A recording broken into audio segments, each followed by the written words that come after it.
মাত্র ৩ মাস আগে বাবাকে হারিয়েছে ১২ বছরের শিশু রাফি। শোক কাটিয়ে ওঠার আগেই তার জীবনে নেমে এলো চরম বিপর্যয়। বর্তমানে চট্টগ্রামের পার্ক ভিউ হাসপাতালের নিবিড় পরিচর্যা কেন্দ্র আইসিইউতে জীবনের শেষ লড়াই লড়ছে সে।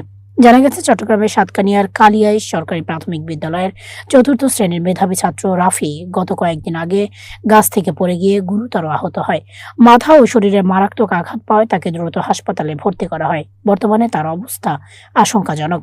রাফির মা জান্নাতুল নাইম রুবি এখন দিশেহারা। একদিকে স্বামী হারানোর বেদনা, অন্যদিকে প্রিয় সন্তানের এই মরণাপন্ন অবস্থা। নিশ্চয়ই মায়ের পক্ষে হাসপাতালের আকাশচুম্বী খরচ চালানো আর সম্ভব হচ্ছে না। শিশু রাফিকে বাঁচাতে সমাজের সামর্থ্যবান ও হৃদয়বান মানুষদের প্রতি সাহায্যের হাত বাড়ানোর আকুল আবেদন জানিয়েছে তার মা। একটি এতিম শিশুকে তার মায়ের কোলে ফিরিয়ে দিতে আপনাদের সামান্যতম দান বা দোয়া হতে পারে রাফির নতুন জীবনের পাথেয়।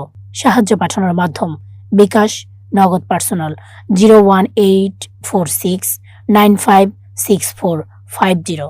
আসুন সামর্থ্য অনুযায়ী আমরা এই পরিবারটির পাশে দাঁড়াই। আপনার একটু সহযোগিতা বাঁচিয়ে দিতে পারে একটি মাসুম বাচ্চার প্রাণ। সংবাদটি শেয়ার করে অন্যদের দেখার সুযোগ করে দেওয়ার জন্য অনুরোধ জানানো হয়েছে।